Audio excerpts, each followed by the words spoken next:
Okay, we've all been there, right? You twist your ankle, it swells up, gets all red and hot. That's inflammation. And, in that case, it's a good thing. It's your body's healing crew rushing to the scene. But what if I told you there's another kind of inflammation?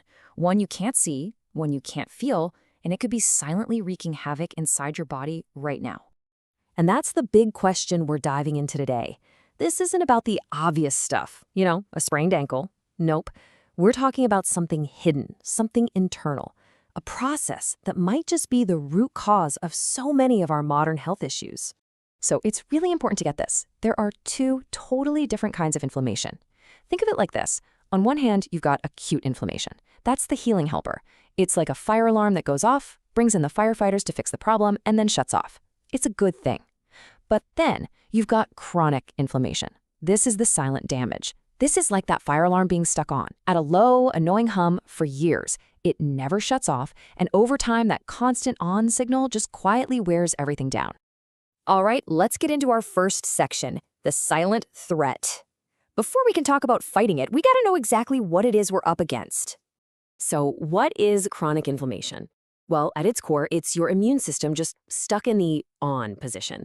It's not like that spraying where you get all the obvious heat and pain. Nah, this is different. It creates this constant, low-level buzz of cellular stress, and that slow, steady pressure just grinds down your tissues and organs over time. And that is what makes it so sneaky and, honestly, so dangerous.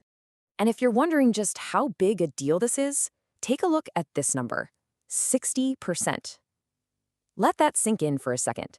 60% of all deaths worldwide are linked to diseases that are driven by this persistent inflammation. This is not some small-time problem. We're talking about a major, major global health crisis. Okay, so if it's that widespread, what is it actually doing in there? Well, that brings us right to section 2, the root of modern disease.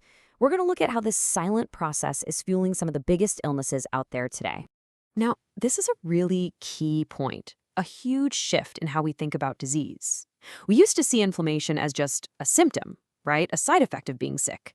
But what we know now is that it's often the other way around. This chronic inflammation isn't just a passenger. It's in the driver's seat. It's a root cause that can kickstart and fuel the whole disease process.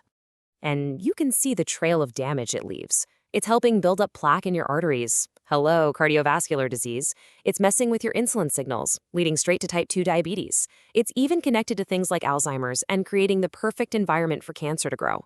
It really is the common thread tying so many of these major diseases together. Okay, I know this all sounds pretty heavy, maybe even a little scary. But here's the thing. The key is learning to listen to your own body.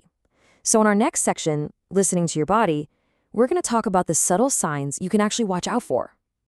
So as I go through this next list, just ask yourself, do any of these sound familiar? Because a lot of these things are super easy to just brush off as, oh, I'm just busy or I'm stressed. But they could be your body trying to tell you something. All right, think about it. Are you tired all the time, even when you think you've slept well? What about those weird, mild body aches that just linger? Or maybe you're the person who catches every single bug that goes around, or you're dealing with gut problems, or just that constant brain fog. See? None of these scream emergency, right? They're subtle. That's why we so often ignore them, chalking it up to modern life, until something much more serious pops up. Okay, so that's the problem. But now for the good news. And there is really good news. You have a ton of control here. So let's get into section 4, your anti-inflammatory toolkit. We're going to walk through 5 concrete, science-backed strategies to help you take back control. And here it is, your 5-step anti-inflammatory plan. Look, these aren't crazy, drastic changes. They're consistent lifestyle choices that the science shows can make a huge difference in cooling down that chronic inflammation. So let's break them down one by one. Strategy 1, what you eat. It's all about loading up on anti-inflammatory foods. Think things packed with antioxidants and omega-3s. We're talking berries, dark leafy greens like spinach, fatty fish, nuts. These foods literally help your body put out the fire and fight off that cellular damage. Strategy number 2, move your body. Seriously, exercise is one of the best anti-inflammatory tools you have, period. When you're active, your body actually creates its own anti-inflammatory compounds. How cool is that? It's like having an internal pharmacy that helps dial down that overactive immune system. Okay, strategy 3, managing stress. And this is a big one. That constant, long-term stress so many of us feel, it's not just in your head. It has a real physical impact. It cranks up your stress hormone cortisol, and that just fuels inflammation.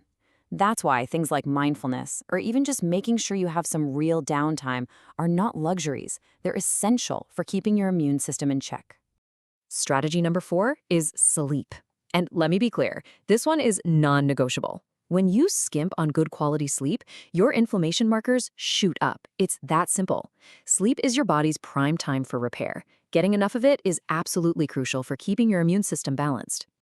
And finally, strategy 5, limit the stuff that causes inflammation in the first place. Just like some foods put out the fire, others pour gasoline on it. We're talking about the usual suspects here: highly processed foods, tons of refined sugar, and too much alcohol. These things are basically an invitation for inflammation to run wild.